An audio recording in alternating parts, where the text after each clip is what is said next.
Welcome to episode 3 of our Q&A series where I answer your questions regarding self-inquiry and the spiritual path in general. So let's get into today's allotment of questions. Let me share my screen with you. As you know, I collect your questions from our self-inquiry support group. You can join this group for free using the link in the description box below. So today we have very good questions. Let's get right into them. So the first question today is by Kavish. Kavish asked, "Hi Sunny, can you explain the role of vigilance in self-inquiry? It feels when the mind hears the term vigilance, it assumes it with to control or to do, and then it tries to maintain the awareness that's already present." So you are right. The mind tries to maintain the awareness that is already present. However, there's nothing wrong with that. I actually, in the beginning, I want you to play around with both of those. In one way, you do try hard to maintain that awareness, to hold on to the noticing of that awareness, right? You're not holding on to awareness, you're holding on to awareness of awareness. Do you see? So hold on to that, while at the same time also noticing that awareness is ever present. This is the best mix of effort and effortlessness. And here, vigilance, when I always say be vigilant in your meditation practice, be vigilant in your spiritual practice, what do I mean? I mean, be alert. Don't be lazy. When you're practicing, don't be so consumed by personal stuff. Like, when you sit down for meditation and you close your eyes and you might just notice yourself thinking about what's coming for you later or what's going to happen tomorrow or whether you did your work today well or not. In moments of practice, you, the person, do not matter. All that matters is the simple practicing of the pointer. Let's say you are practicing the pointer awareness of awareness. You're being aware of being aware. Then, anytime you find your mind drift away, you're simply bringing your attention back to awareness. You're simply bringing your noticing back to the fact that you're aware. So be alert in this. That's what I mean by vigilance. But yes, dance around with that balance of effort and effortlessness. And on one hand, we are trying to maintain awareness of awareness. And on the other hand, we are recognizing that we are becoming aware of that awareness, which is always present. It never goes. So experiment with that and watch. The practice will mature. So let's bring up the second question on the screen. The second question is by Matt. Matt said, "Hi, Sunny. I've been recovering from OCD and anxiety, intrusive thoughts with a theme, and have come to understand that I am not my thoughts, but am the awareness of them, which has helped. But the intrusive thoughts that I witness still sometimes can feel so real that even though I observe them, they still sometimes scare me. So I feel like this only helps to an extent, but doesn't help me to get where I can totally let them go. What am I missing?" So, Matt, I've worked with many people now with OCD and anxiety. You're not missing anything, but it is not enough to just have that initial understanding that you are not your thoughts, that you are that which is aware of them. This is a vital, crucial thing to understand in your journey from becoming free from this quote unquote affliction. But that is not enough. It has to be truly practiced consistently through all the ups and downs for a long period of time. You may consider this OCD and intrusive thoughts as like a disease, something that you are having in your life that is an impediment to your well being. But this theme of these intrusive thoughts and OCD is what is going to help you spiritually grow. And it will stay until it needs to in order to help you realize what you need to realize and really grow firm in the conviction of what you are. Because ultimately, when you do become fully established in this understanding that has come to you now that you are not your thoughts, you will not be experiencing this. So, as long as you are experiencing this, you need to just simply continue to practice. Many times, people ask questions about like, oh, I'm doing this, but I'm having this obstacle, what to do? And more often than not, the answer is just practice. Use those things that are happening to you that you are currently perceiving to be a problem for your practice. Practice through your afflictions, through your problems.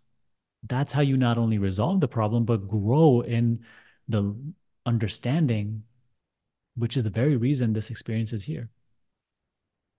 So you're not doing anything wrong, you're not missing anything. Just continue to practice. If you're having a hard time with your practice, learn more about our self inquiry school. It's a 10-week course that will really help you with it. So, best of luck with that. So, let's bring up the next question by Preetika. Can you explain spiritual bypassing and how to avoid it? I struggle with forgiving myself for past behavior. So, spiritual bypassing is a concept. Okay. Oftentimes, when people hear these teachings, these more subtle, direct teachings, such as you are not the body mind, you are not the person, the world as you perceive it is not real. When they hear these teachings, they don't really understand them, but they believe them. They feel truthfulness in them, so they start to believe them. They may create a belief that the world is not real, but that's not their actual experience. And so they start to, because it's only belief and conceptual, they start to act as if the world is not real. So this may be like carelessness, disregard for other people and other things, and you know, just like it's behavior that arises from misunderstanding, from not really understanding what you believe or what you feel truthfulness in. So that is not what we promote here. When we, let's say, discuss a teaching that you do not understand but you feel a sense of truthfulness in, I will never invite you to create a belief about it, that is the way it is. You feel a sense of truthfulness in it, so you trust it, right? You have faith in it. That's okay. But you have to test it. You practice what you do currently understand. And that paves the way for what you do not understand. It paves the way for you to understand what currently is not in your grasp. The way from non-understanding or conceptual understanding to direct experience and becoming established and embodied in those things, in those teachings, is meditation, is consistent practice. So that's what spiritual bypassing, that's why it's such a problematic theme in this whole spiritual path. It's really only a problem because of certain people who are not genuine in their search for truth, who create a lot of stops on the way and create a lot of beliefs, and then the inappropriate behavior that stems from those beliefs. Okay, so that's what I would like you to understand about spiritual bypassing. How to avoid it, as I just said, practice the teaching. Don't create beliefs about the teaching. Don't even claim, what is not in your experience. Be open to what is not in your experience, because of course this entire teaching does not fit in your worldview, so it will not make sense. And it won't be feeling like, oh, that's the way things are. But be open to those things. Just you don't have to create a belief about them. Okay. And so now you say, I struggle with forgiving myself for past behavior. In this type of thing, you have to understand that it is the only practical thing to do. You can only move forward You can only grow spiritually through acceptance. Anything you resist, past, present, or future, will only bind you. What is it binding you into? It is binding you into personal identity, ego. It is binding you to Preetika, the identity, the story, the wounded, hurt identity that needs forgiveness, that did things wrong, guilty, needs to be healed. So self-inquiry meditation is pointing to that within you, which is free from all of this, which is transcendent of all of this, which is not limited to the story, to the name, to the happenings of the past. And again, this is not bypassing, it is just awakening to a greater understanding of what you are in truth. From there arises the capacity to forgive. From there arises the acceptance to accept what has happened, to learn from it, and to make amends, to move on, to do better. Understand this. As you start to awaken to a greater understanding of who you are, it will never be reflected in your experience as dysfunction or disharmony or you avoiding things. That is all the mind's work. Avoiding, resisting, fighting, running away. Whereas these teachings, this meditation practice, is the opposite of bypassing. It is the opposite of avoiding, resisting. The more you grow in the understanding of what you are beyond this whole story of Ritika, this whole identity, the more you will be able to fully wear that mask, wear that costume of Pritika without it being a problem. You will be able to face experience fully without resistance, without it being a problem. So, my advice for you is to practice the teaching. We cover many teachings here regarding acceptance. You can even look up a playlist on my channel.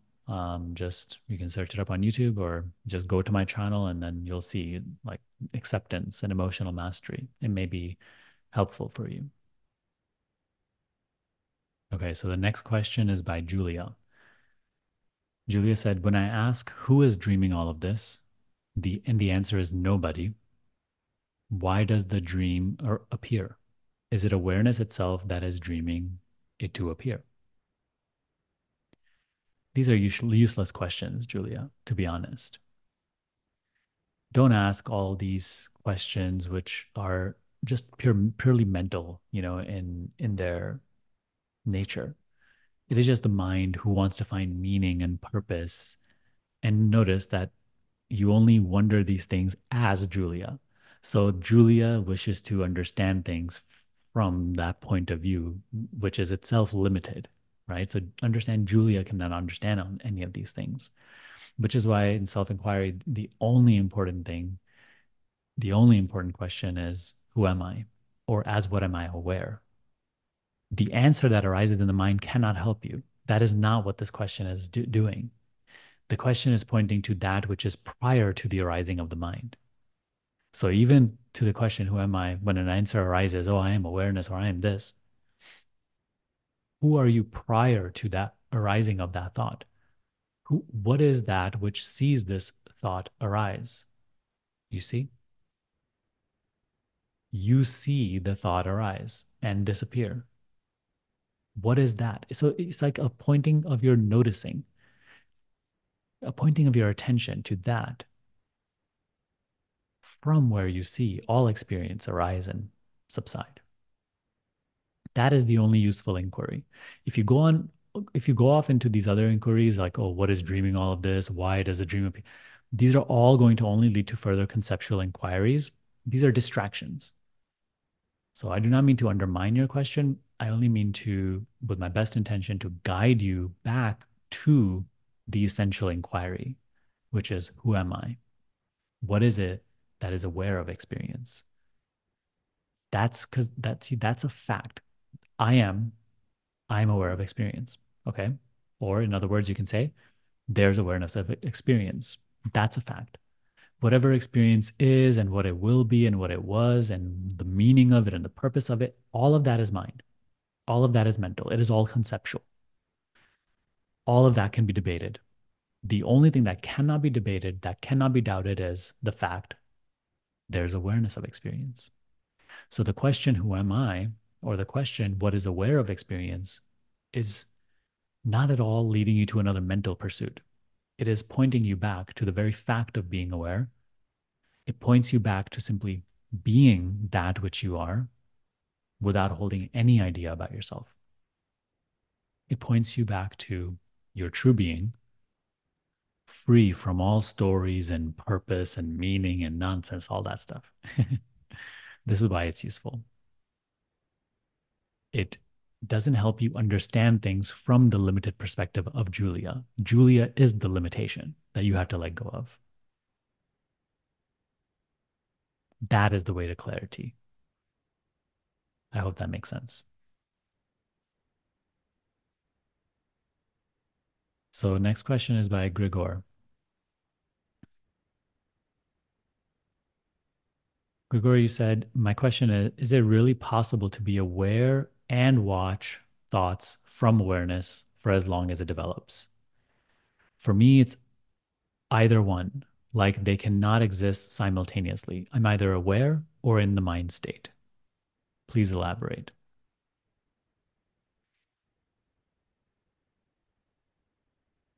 In the beginning, until you start to become more established in this practice, it will definitely seem even more so that you can either be one or the other. And in a way, it is like that. You cannot be aware of being, you cannot be present and think at the same time. When you are present, there's no thought because thinking is a contracted awareness. Okay. When you are present, that contraction relaxes. It is no longer awareness with conceptual filters. That's what thinking is. Thinking is awareness with conceptual filters. It is a contraction, a limitation. When you become present, that limitation, that contraction is relaxed. Now it is just awareness without concepts. So you're on the right track. It will be one or the other. What I invite you to make your practice is you continue to, quote unquote, return to this being present, being aware without concept. Whenever you find yourself in thought, simply relax into conceptless, thoughtless awareness. Don't worry about right now if you can't do both. Like, you don't try to do both. Just let thought go as often as you can possibly remember to, and just rest as thoughtless awareness. This has to be the main practice for almost all of us in the beginning. Only then, through this, as we mature gradually, it will start making sense to you that even when you appear to be lost in thought, you are never really lost in thought. Thinking is happening, and of even that, you are aware. This is a little subtler. It's like a little, it's just something that the mind will create an image of, and but it cannot understand. So I will not talk too much more about it. You have to experience that for yourself as you practice what I previously just described. Don't try to grasp the second thing without first practicing continuously, consistently the first thing. Whenever you find yourself in thought, simply let go and just be. Don't try to do both. Just keep returning to thoughtless, conceptless awareness, beingness.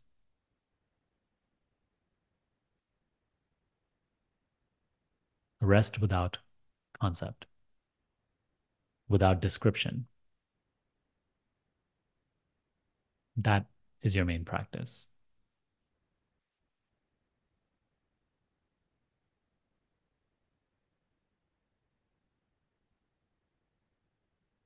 So next question is by Irene. Irene said, you say everything happens spontaneously. This indicates you don't believe everything is predetermined. What's the difference between spontaneity and predetermined? Is there any difference? It is just infinity expressing itself. The idea of predetermination is that there's some script written somewhere of what's going to happen to you. It is not really so. It is just that infinity is expressing itself. There's infinite potential for anything to be. And in this moment, you're experiencing one potential aspect of that. If you really contemplate a little more deeply, you'll see that spontaneity and predetermination is the same. There's no difference. It's just two different ways of saying the same thing. Spontaneity is just, infinity dancing, life just appearing as it is meant to. And so is predetermination. Just our idea that something is written on a scroll somewhere, that is the limitation.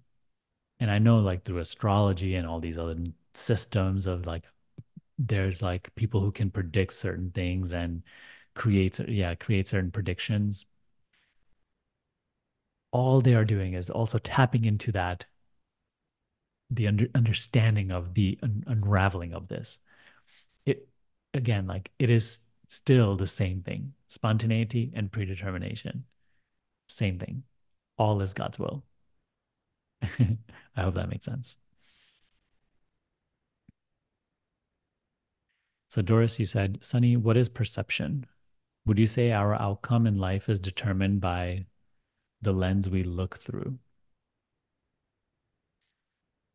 Perception, you can say, is an awareness of experience or experiencing. It's perception, seeing of objects.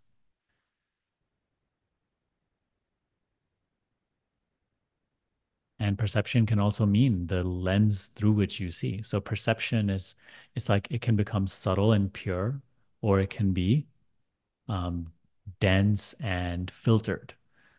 So when perception is pure, it is just awareness of experience. If right now I'm simply aware of experience without description, judgment, narrative, labeling, that is pure perception. But now if I start to create an idea of who I am, my perception is filtered through that idea of who I am as which I'm looking.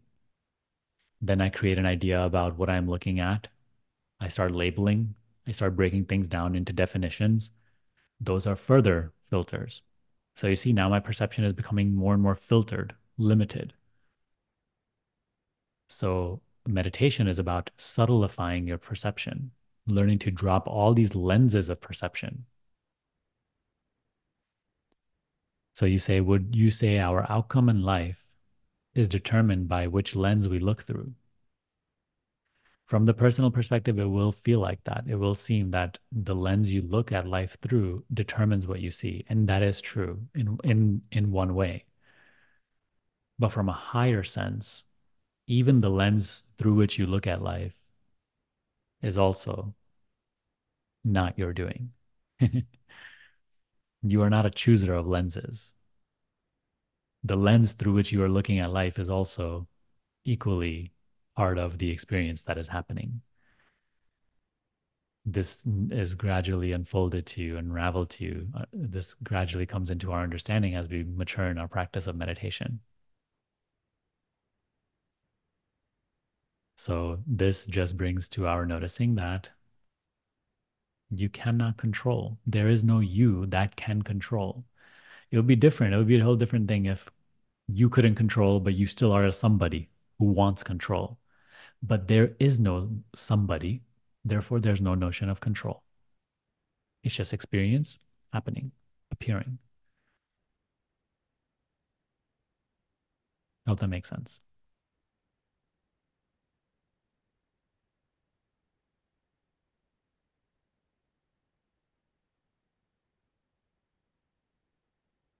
So next question is by Srinivas. Please talk on aware and peaceful during sleep. So daytime, it looks fine. I'm not fully understanding your question. Please try to phrase it better next time. But yeah, you have to state it better next time. Sorry about that. Move it on to the next question by Deborah. Being the observer of thoughts and being aware that you're watching them is helpful, but how do you apply it to life's tasks? For example, are we supposed to be completely passive or take action on life's events? You see, Deborah, this is something you have to balance for yourself. Sometimes the situation demands that you be passive. Sometimes the situation demands that action needs to be taken. This teaching is not telling you that you should spring forth into action. This teaching is also not telling you that you should be passive and do nothing. Do what needs to be done. Meet the demands of the situation without projecting a future or a past, without being lost in worry and despair, without being lost in notions of gain and loss for what it means to me, old Deborah, poor old Deborah, what's going to happen to me? And it could be with anybody, poor old Sonny, and you know what I mean. Everything we do, there's so much self-concern at the heart of it. This teaching is simply inviting us to let that go. Then do what needs to be done. I found through my practice when I'm not lost in worrying about what's going to happen to poor old me, what had happened, what do I do, will this turn out okay? When you let go of all that, a huge amount of energy is released, which simply just brings the will to do what needs to be done, the clarity, the creativity to resolve any problem, situation, and also just the energy to act. So you decide what is the best thing to do in the situation. Sometimes it's clear, sometimes it's not, but you make your best judgment and you simply follow the path, go with the flow. Continue to do that in every moment, even if you have realized that what I've chosen is wrong, then just readjust. It's as simple as that. And observe the body and mind going through this entire process. The body that is doing and the mind that is choosing is also part of the experience being observed, part of the experience appearing and disappearing. That's how you apply this to life's events. And that is what personal life is. Personal life is the arena through which you implement, embody, and grow in this wisdom. I hope that answered your question.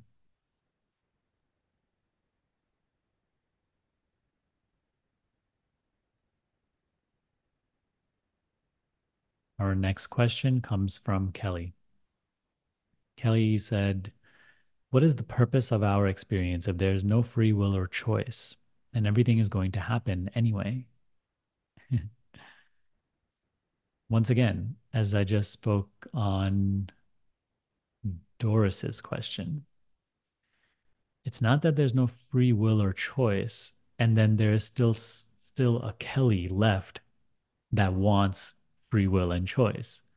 It's that there is no you, like the Kelli, which is the chooser and doer of actions, is not what you are.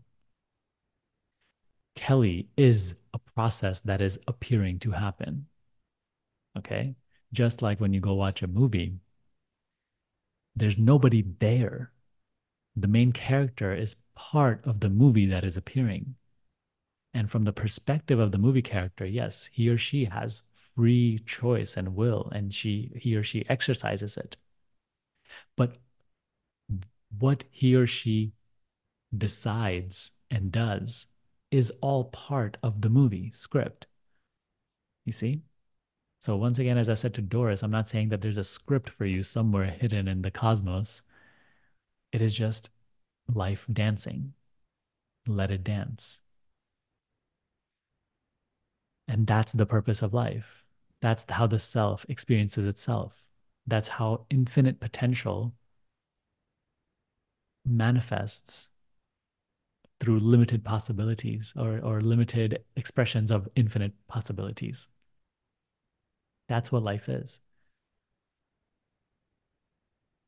And to experience itself, the self has to forget itself, forget its pure nature. It cannot know itself without creating limitation and localizing as a limited character from whose point of view it can explore its own body, which is the entire universe. All of these are fancy words. I don't enjoy saying them myself, because I like to keep things practical. But for questions like this, sometimes it is necessary. So all I mean to say to you is don't worry about purpose and meaning. All of these things are only for Kelli. Kelli, who is inside the movie and is wondering about her existence. Kelli has free choice, apparently. Just like, right, the person, the actor or the character in the movie has free choice, apparently. So you have apparent free will, but ultimately all is God's will. God's will is the only will. Even your apparent will is only an instrument of God's will. You cannot escape it. And so even the whole notions of meaning and purpose only come in when you first identify as Kelli. And now you can say, what is the purpose of my existence? You, what you truly are, your true nature is transcendent of the concepts of purpose and meaning. Purpose and meaning can only come in when there's time, there's space, there's personal identity. Reflect on that. Hope that helps.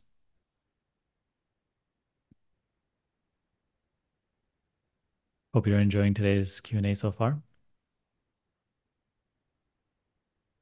So next question is by Susie.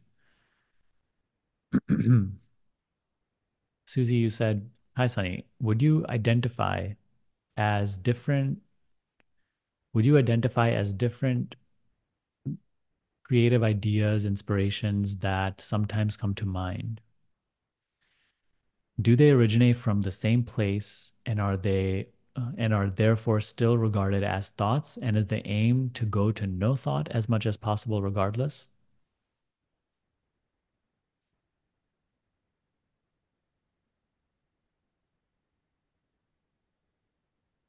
Everything originates in the same place, whether that is the sound that you hear, the sight that you see, the smell, the scent that you smell, taste that you taste, anything you touch.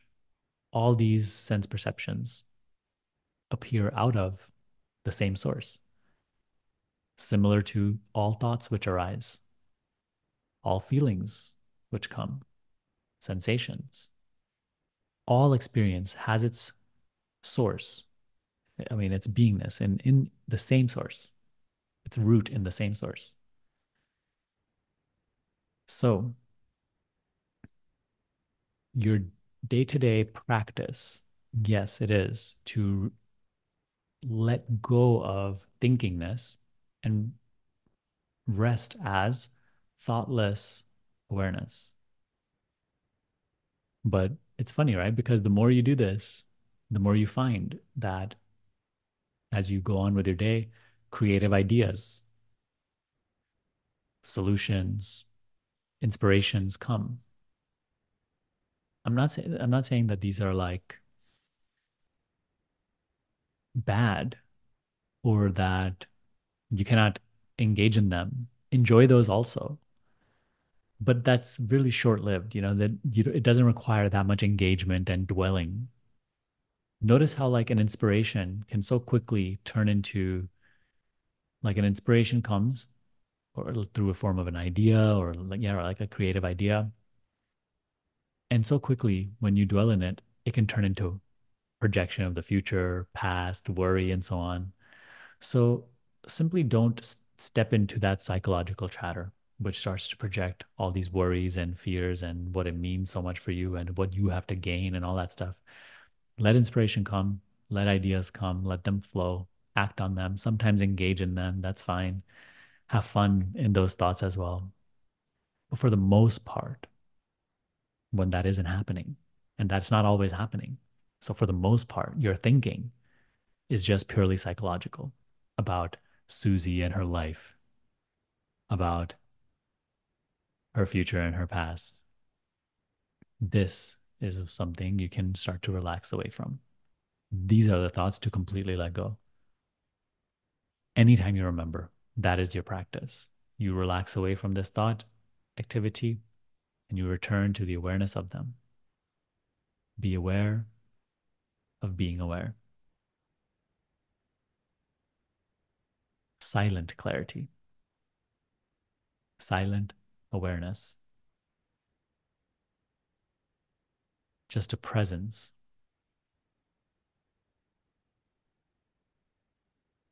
aware that I am,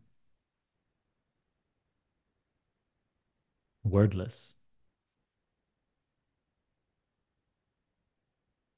The more you do this, the more you will find that you'll grow spiritually and personally. Lots of creativity and inspiration will come to you to do whatever Susie needs to do, whatever the life theme of Susie is, that will express itself more and more purely, more and more authentically.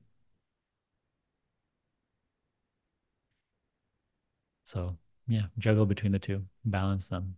You won't. It seems confusing in the beginning, but you won't have a hard time with it. Just go with it as you feel best. Okay. Mhm. Okay. So moving on to a question by Sakshi. Sakshi asked, when starting work or when deciding to do something, I come across quotes or songs with title God, heaven sent, etc. Should I give any meaning or reality to it? Soon the mind analyzes it and connects with my life situation. How do I go about this? In your life, you're going to experience many synchronicities, many fascinating things that happen in experience, all sorts of things like this where they're quite fascinating compared to our usual normal everyday life. And then the mind thinks that this is spirituality, that, oh, this is like, oh, what does this mean? Or how can I get more of it? Or does this mean I'm on the right path and whatnot? On a mental, superficial level, you can assign whatever meaning you want to it. You can think of it, hey, this is me, meaning I'm on the right path. Sure, you can do that. Feel that guided, that connected feeling. Maybe it'll serve you. But ultimately, don't interpret too much. Don't fall into these distractions. I promise you. Don't even try to recreate these experiences, things like that. This is not real spiritual. This is not a sign of spiritual progress. Okay, but it can very much become an obstacle to spiritual progress because I've seen people go through these experiences and they become attached to them. They want them more. Instead of truth, instead of wisdom, self-knowledge, they get attached to these types of experiences and interpreting their meaning. Don't fall for that.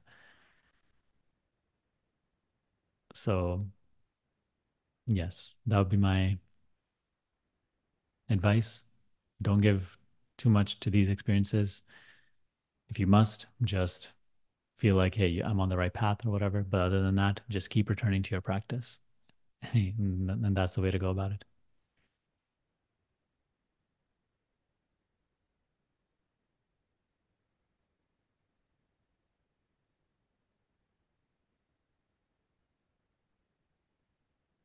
So, next question is by Janet.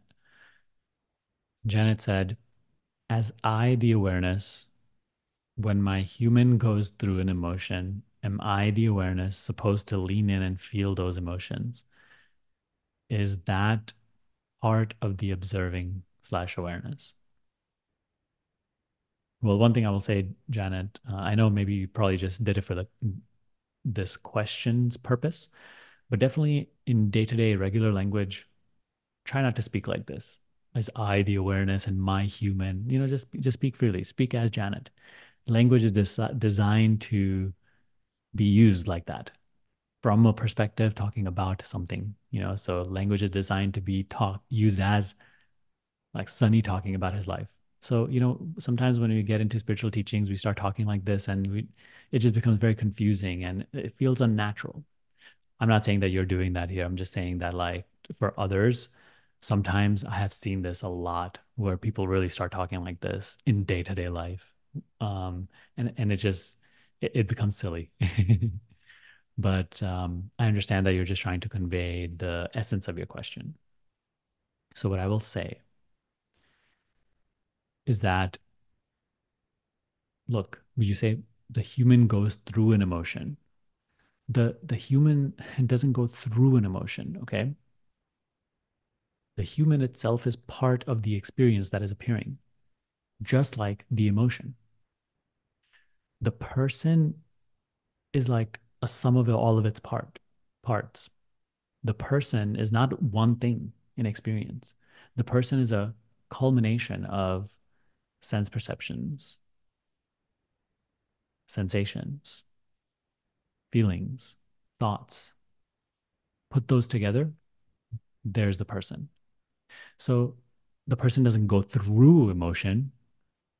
The like emotion, the arising of emotion is just part of the experience.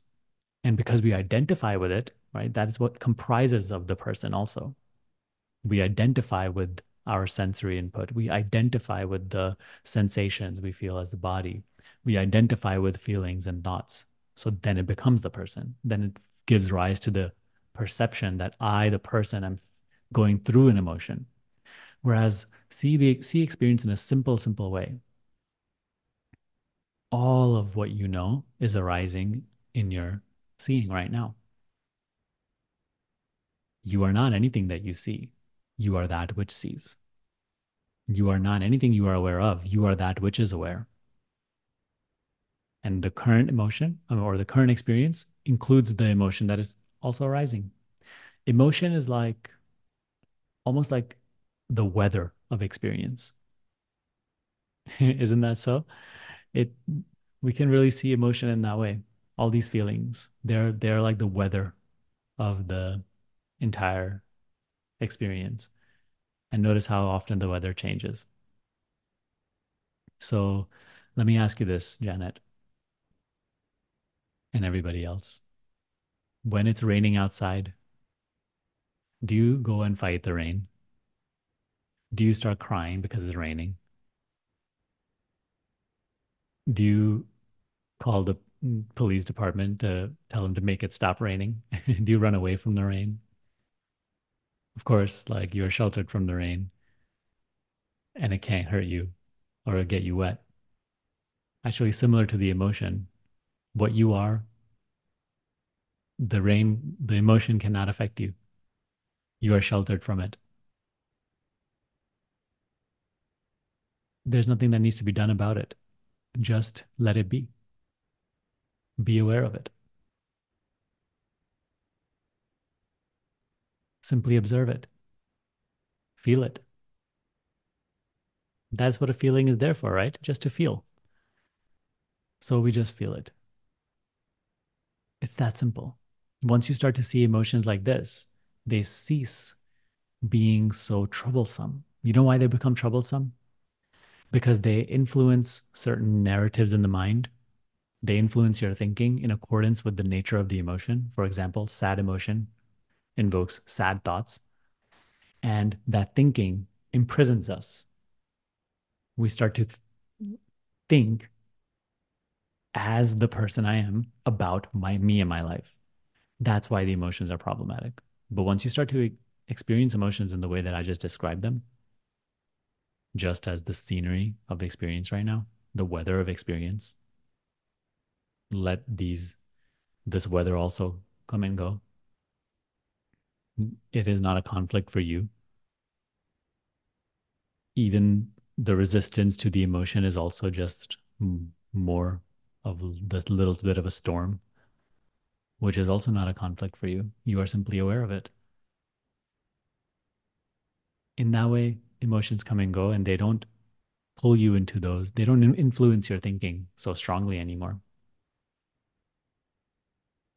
So, yes, you say, are you supposed to just lean in and feel those emotions? The awareness doesn't even need to lean in. It is already, notice like the emotion has arisen.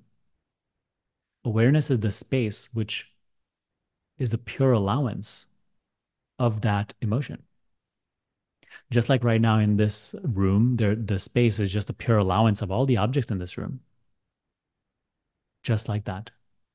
Awareness is the pure allowance of anything that has arisen. That could be an experience, that could be like a painful emotion, that could be a happy emotion, it can be a pleasant circumstance, an angry thought, it can be anything. It has arisen and it is purely allowed. Awareness is so open and accepting, that is its nature, that it doesn't even have to quote unquote lean in. So, yeah, that would just be my advice to you. See experience like that. Just observe, just see, just witness.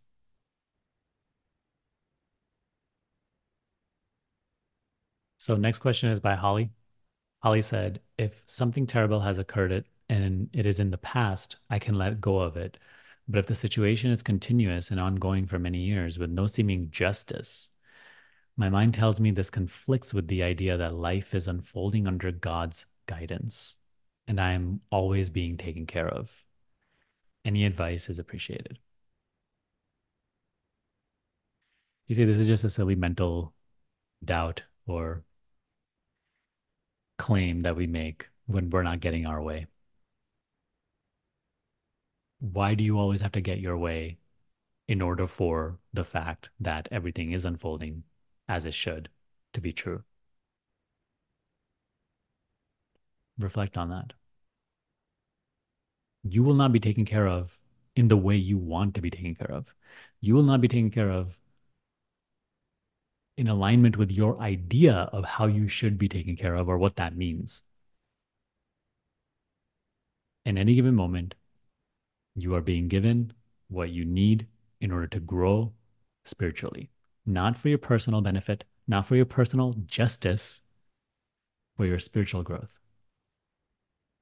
When you understand that and you live accordingly, embracing everything that comes to you, good and bad, then you will find that everything is a gift. Everything is a blessing. Even your perpetrators and your pain and your suffering, everything will serve you.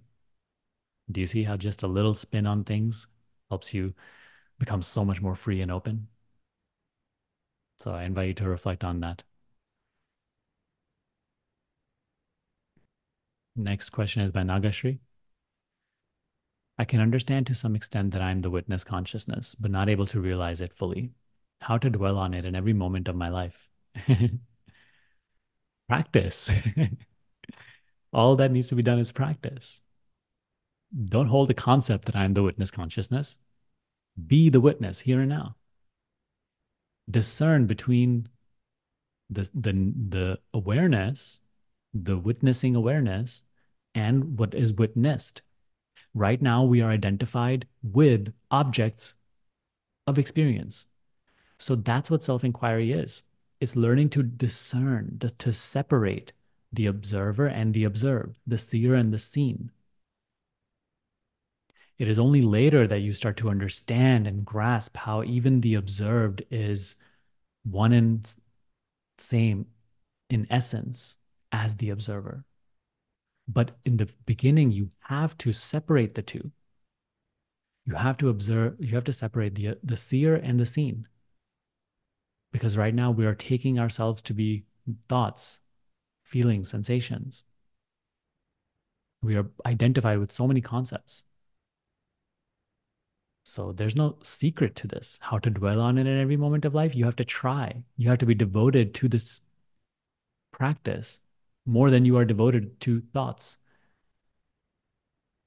If you want to know yourself as the witness, then be the witness. without holding on to ideas about who I am and what I am not. This only opens up to those who genuinely practice. Right now, our devotion is to the not self. Our devotion is to objects, to experience, to illusion. That devotion has to change.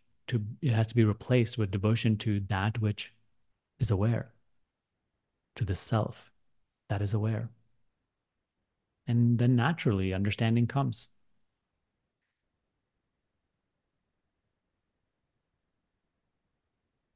Next question is by Laird. When I am meditating, what does the I am feel like? So I will know when to rest in it.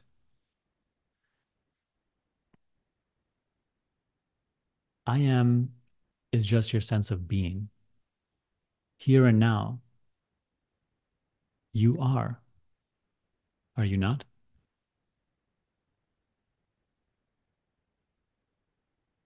Notice the fact that you are. Notice the fact that you are aware.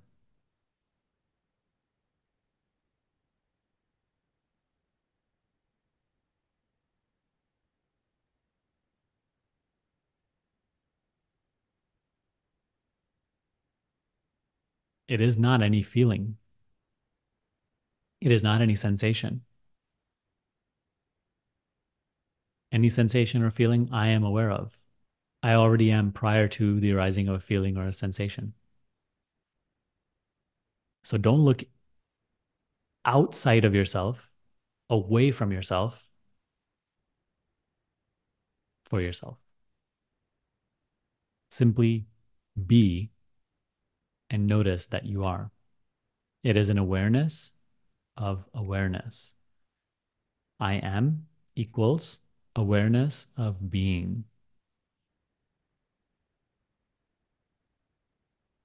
Play around with that. And again, if this is something you have a hard time with, learn more about our self inquiry school. In the 10-week self inquiry course, this will no longer be a question for you, and you will really start to become more established in the recognition of that. Okay, so the next question is by Bridget. Is there a relationship between our true nature and transient objects? Are they connected?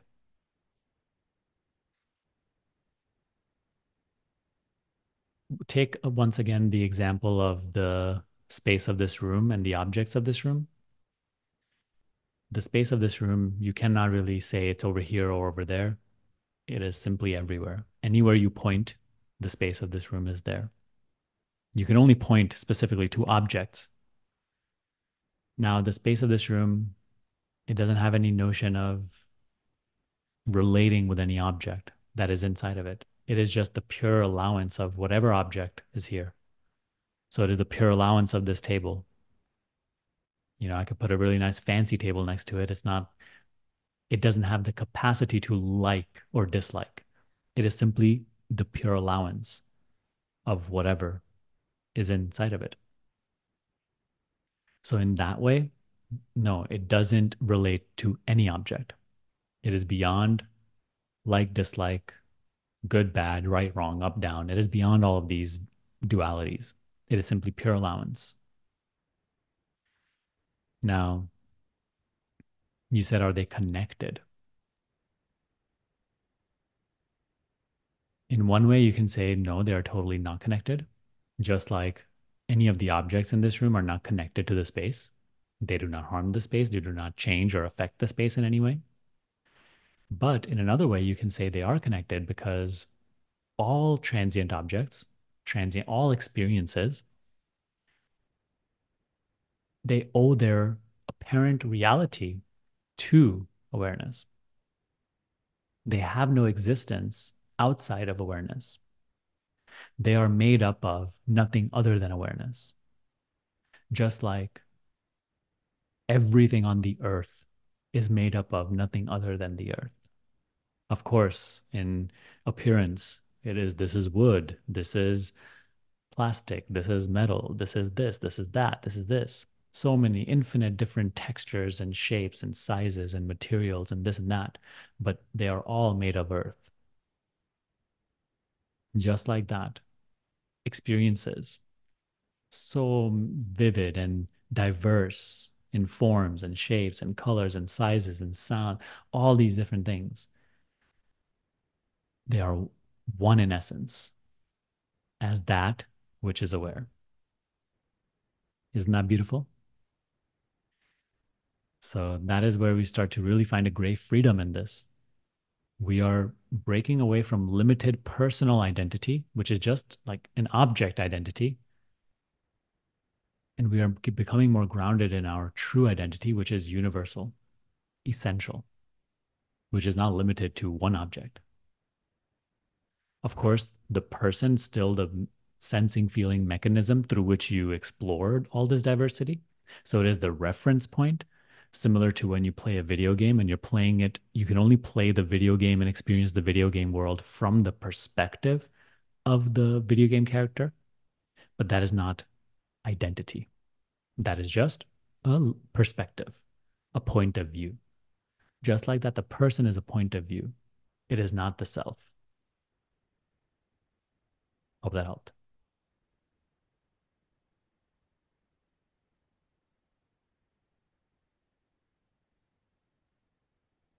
So next question is by Frederic. Frederic, you said cutting through thoughts so that awareness becomes obvious, or letting thoughts run while recognizing underlying awareness. What is the best way to meditate? Good question. You will need to use both approaches at different times, and you will resonate with different, like one of the two approaches in different phases of your journey. So I can tell you that especially in the beginning, what is required is you have to, whenever you find yourself thinking, you have to completely let go of thought. Again and again, when you find yourself thinking, you simply let go and you just rest as awareness, awareness of being, awareness of being, awareness of awareness, awareness of awareness. It's like a refusal to harbor thoughts. It is just you're just trying to get to the absence of thought as often as possible. Then as you mature in that, you can start to play around more so with how even when thoughts are there, they point to you as the knower of them. The knower of thoughts is not coming and going. The knower of thoughts doesn't need to be achieved. It is from where you see even thoughts. So sometimes you may feel that it is appropriate that, like, hey, you don't even try to let go of thoughts. If anything, even the arising of thoughts only points to you as the knower of them. And so even like thoughts become a pointer back to yourself now, you see? So I won't say either one is better or worse. You will go through all of these phases where, you know, there's so many different ways of practicing this. Of course, we have our standard ways that we always talk about. Those are the pointers which sort of get us started. But as the practice matures, there's less and less of a standard. Self awareness becomes more and more automatic, spontaneous, natural, less and less reliant on things, methods, techniques. You see, that's when you can say the practice is becoming a little more pure. But yeah, so continue on with that. See whichever feels best for you in that moment and practice that. But ultimately, I will say that the whole essence of meditation is to start to understand the ever-present nature of awareness. You know, one of the purposes of meditation is to start to understand that you do not need to get rid of thought, or you don't need to fight against any experience, any feeling. There's an underlying reality, or call it the background of all experience, which is undisturbed, changeless, and that is the reflection of the true inside of this experience. The purest form of divinity is that presence, which is ever present, which shines as the now.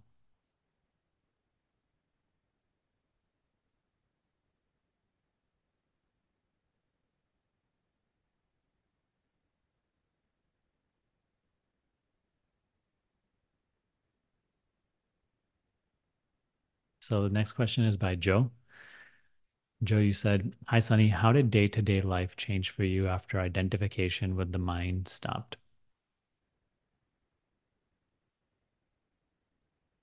In a way, everything is the same, and in a way, nothing is the same. Now, how to describe that? I will simply say that as I've matured in this practice, it's funny because you don't even like think of the, oh, what my experience used to be like and what it is now, and I have benefited this much. I've just experienced it as like a total clearing of the clouds, a dispersing of the clouds which used to block clarity, which used to impose beliefs that weren't true. It's just like as I've matured in this practice, I found so many misunderstandings, belief systems, like the way that I used to see the world, all those filters have started to drop away. Of course, these are still things that I practice to this day. And as I continue to practice, that's all what I experience. So my advice for you is don't try to converse with people about like, oh, how's your experience changed after meditation? You know, never try to also compare your experience to other people's because this unfolds so differently with everybody. And this comparison is often very detrimental, you know. Just only resort to your experience. Because sometimes you hear something that somebody said and then now you think that that should happen to you too. And then you get into like yearning for that experience. Simply resort to your experience. You know, when I was practicing meditation, especially in the beginning, I heard many things that happened to people when meditating, and I wasn't experiencing them. And then I thought I was doing something wrong. People were seeing colors, people were having blissful experiences, and I wasn't having any of that. I thought I was doing something wrong. Only gradually I came to know that what distractions those things are. And people get attached to those things, you know?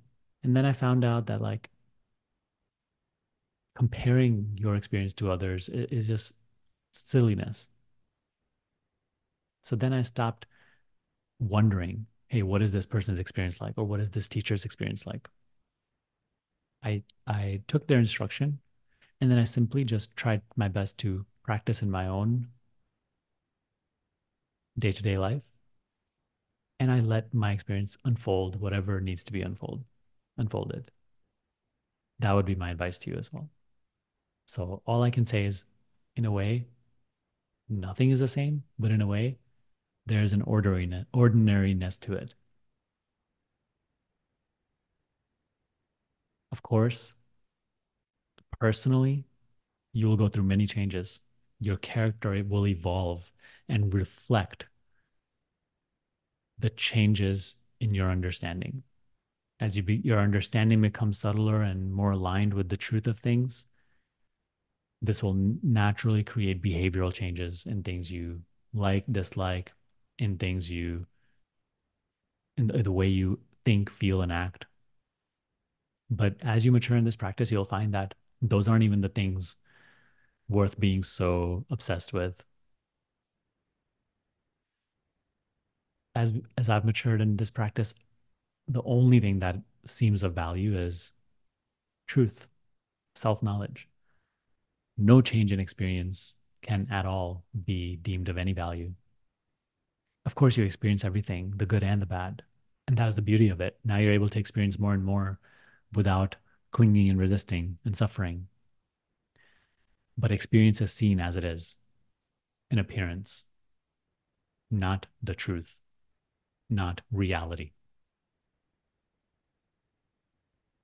So, yeah, I hope that answered your question.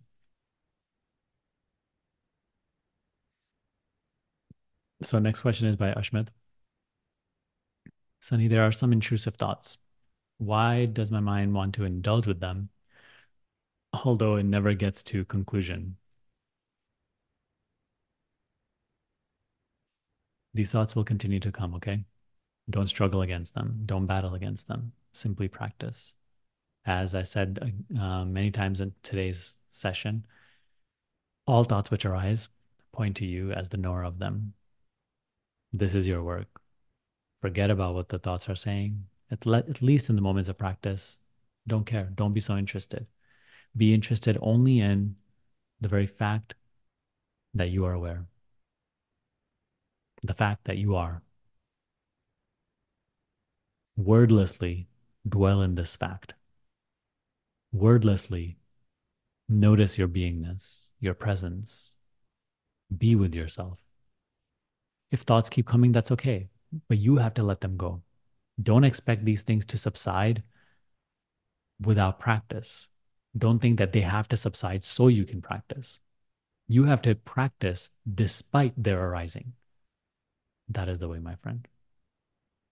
That is how you grow. Same with the earlier question we covered today about intrusive thoughts and OCD.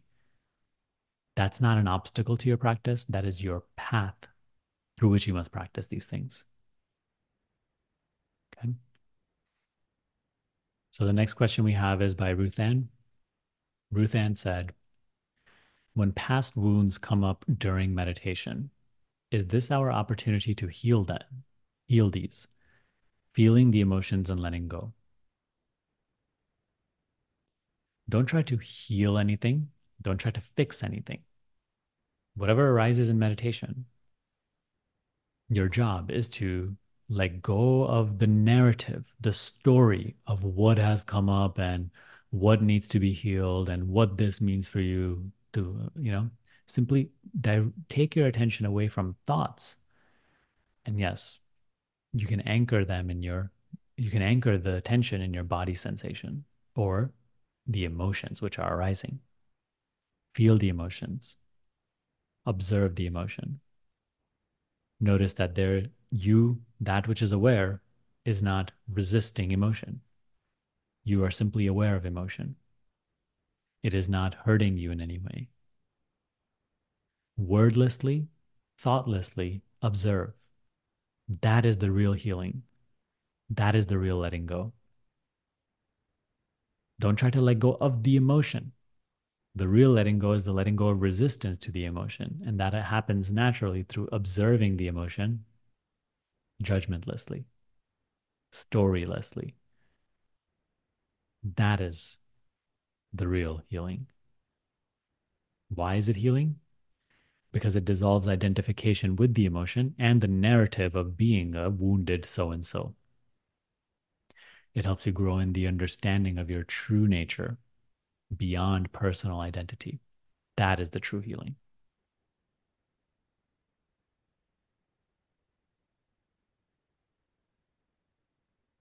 So, next question is by Vignir. What is silence? Good question. So, what are the comments we have here? He said, Irene said, inner stillness.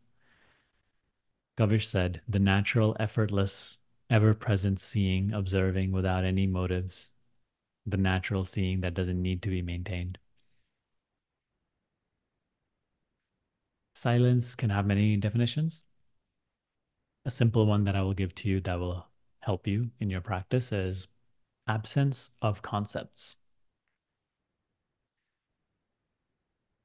Absence of concepts. Being without holding on to any concept. Being without associating with anything. That is the practice of silence. It can go further, where the essence of the word silence is that where there is no seer or seen, being or non being, this or that, no duality. So that's a deeper definition. But for the sake of practice, I like to give the definition of absence of concept.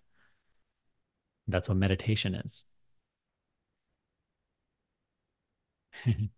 So I hope that helps. Next question is by Julia. What happens to I am awareness while we sleep when the state of unconsciousness makes us unable to notice the experience? So you see, you say unconsciousness. Yes, in sleep you are unconscious, but what is aware that there was unconsciousness? What is aware that consciousness was absent? So that consciousness is I amness, presence.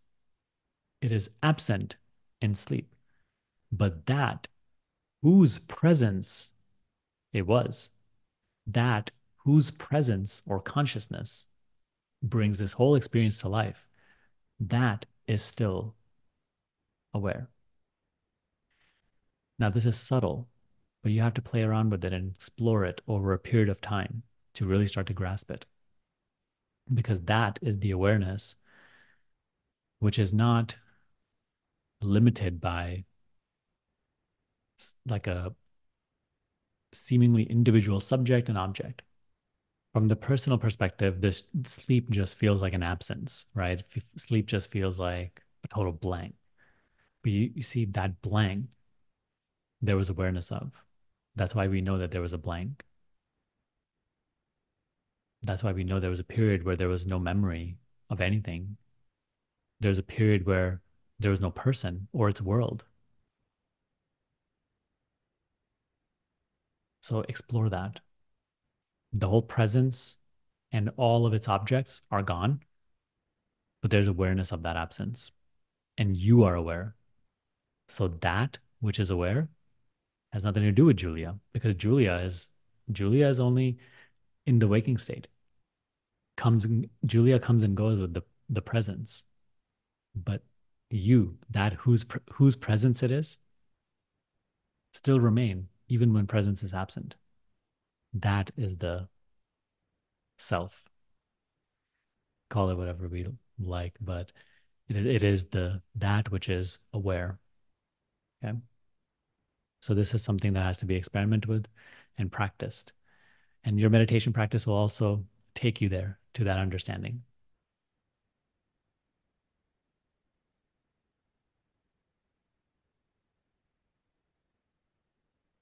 So next question is by Katie. Katie said, I have begun the journey of paying off a lot of debt, and I find myself getting overly eager and antsy about it, sort of micromanaging it and trying to rush.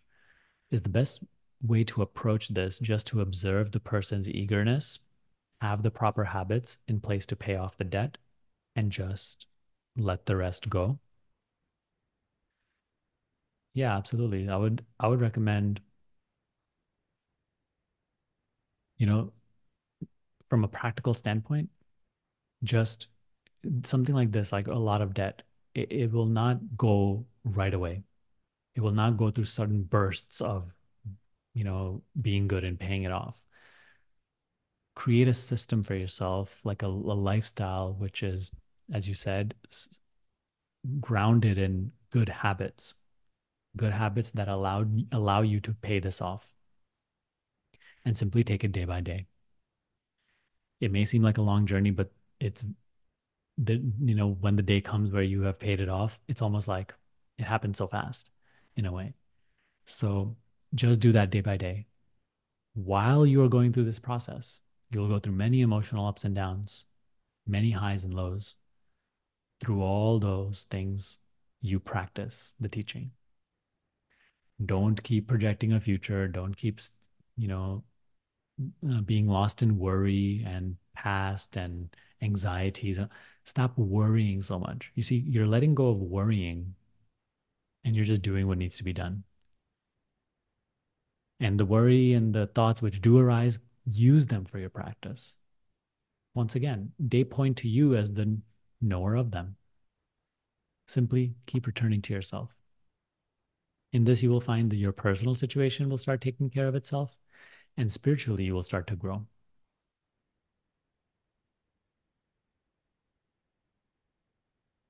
So almost coming towards the end of our questions today. Next question is by Shivani. Shivani said, "Hi, Sunny. I have a doubt. During observing meditation, I need to watch the thoughts. I'm closing my eyes and trying to watch the thoughts, but my eyes are moving. It feels like if I get a thought like something is happening, my right side of my eyes are moving to the right side. Again, it comes too central like these. Is it okay, or am I doing anything wrong?" Shivani, many things will happen to you when you meditate. Okay. Sometimes your leg may be jittery. Sometimes your eyes may be moving or whatever. Sometimes you may notice things with your breath or your body sensation. If you interpret every single time or start to wonder, oh, am I doing something wrong or right? Every single time something happens, then you'll be very busy. Don't worry about any of this stuff. Okay. First of all, I would like to say you're not supposed to watch thoughts. That is not what the practice asks you to do. Disengage from thought. The practice that we talk about on this channel is take the attention away from thought and bring it either to your body sensation or become aware of being aware. Either anchor your attention in sensation or awareness. In both, there's no thought. I understand that you may have heard elsewhere observe thought, and that is not necessarily wrong. Sometimes it is appropriate to observe the content of thoughts, but for your meditation practice, do one of these two. Either anchor your attention in body sensation. Whenever you find yourself thinking, keep bringing the attention back to body sensation, or anchor the attention in awareness. Be aware that you are aware. And when you're practicing this, whatever sensations arise or whatever like these little things happen, do not worry too much. Don't go off interpreting them. Simply keep practicing and all will be right with you. Even if you are sort of doing something wrong, as long as you just continue to practice consistently, even that will correct itself into the right thing. This you will experience on your journey.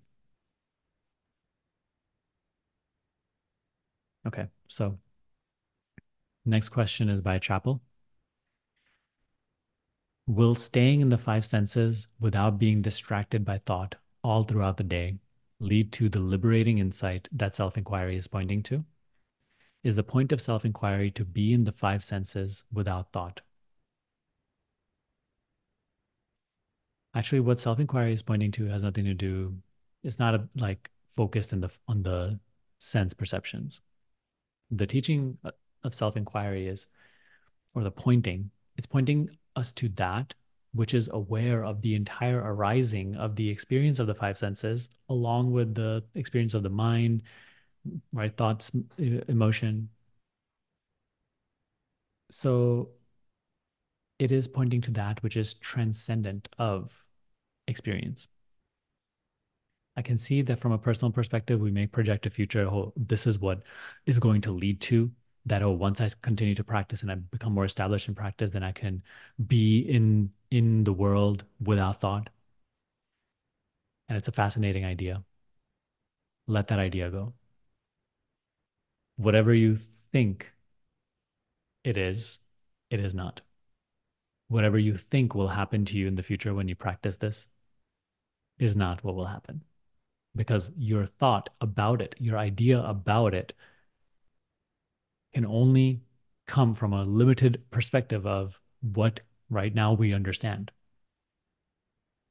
Thought is limited to past. The future to thought is completely unknown. Therefore, it cannot, the moment it creates an idea about the unknown, it becomes the known. It tries to, through its past references, creates an idea, a projection about the future, about the unknown, but it will never be that. So understand that this is so different to our normal way of perceiving things that any idea we create about it will not be it. You cannot conceptualize the unknown. You cannot conceptualize what self inquiry is pointing to and what life will be like after you practice it. Just practice and see for yourself how it unfolds. But yes, I will say that no, don't say the point of self inquiry is to be in the senses without thought. The point of self inquiry is to discover our true nature, discover our real identity.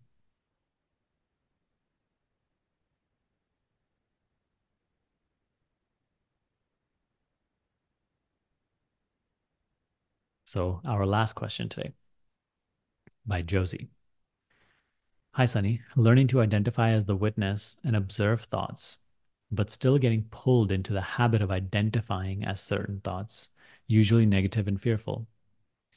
However, some thoughts are guiding, reassuring, compassionate, loving, inquiring, and help recognition of awareness. I wonder what you say about these.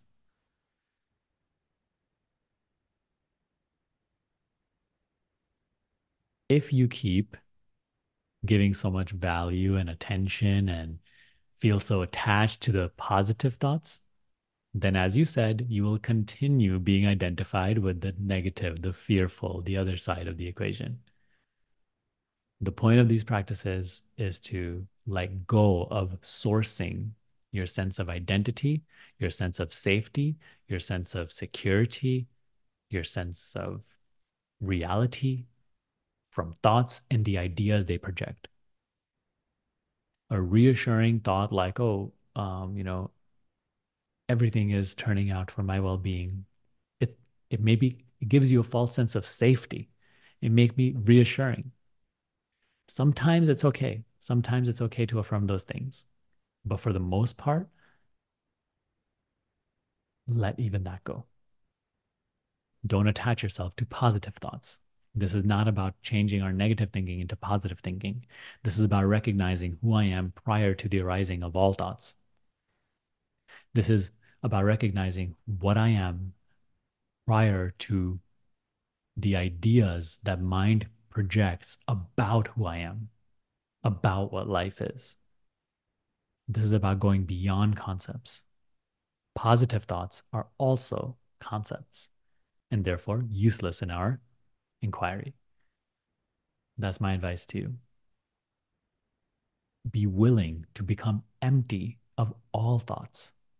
It doesn't matter if they seem temporarily helpful. Be empty.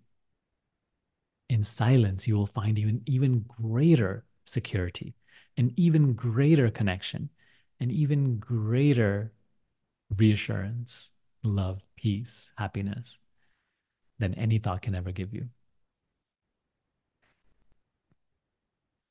So, with those guidelines, practice.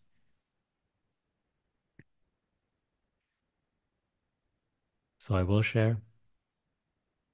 So, firstly, these were lovely questions. Thank you for participating today. If you want to participate in next week's video where I answer your questions, make sure to join our self-inquiry support group. I will link it down below, and I will make a new thread, comment thread, where you can submit your questions, and then we'll have fun with this again next week. I will also just mention that if you are struggling with your practice, we have our other community, which is the Self-Inquiry School.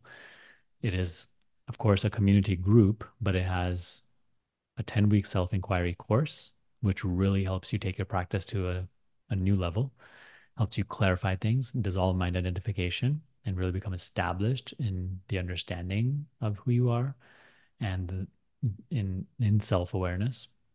Here we also do meetings every week, multiple meetings, you see. So this is also a wonderful resource. If you need help, check this out. It will really help you. But yeah, other than that, thank you for watching so far. I'm really enjoying doing these Q&As, and we'll try to do one next week as well. Let's see if we can do this every week.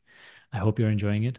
If you are, please let me know in the comment section below. I would also love to hear, if you're still watching, what was the main thing that resonated with you today? What is the main takeaway from today's video?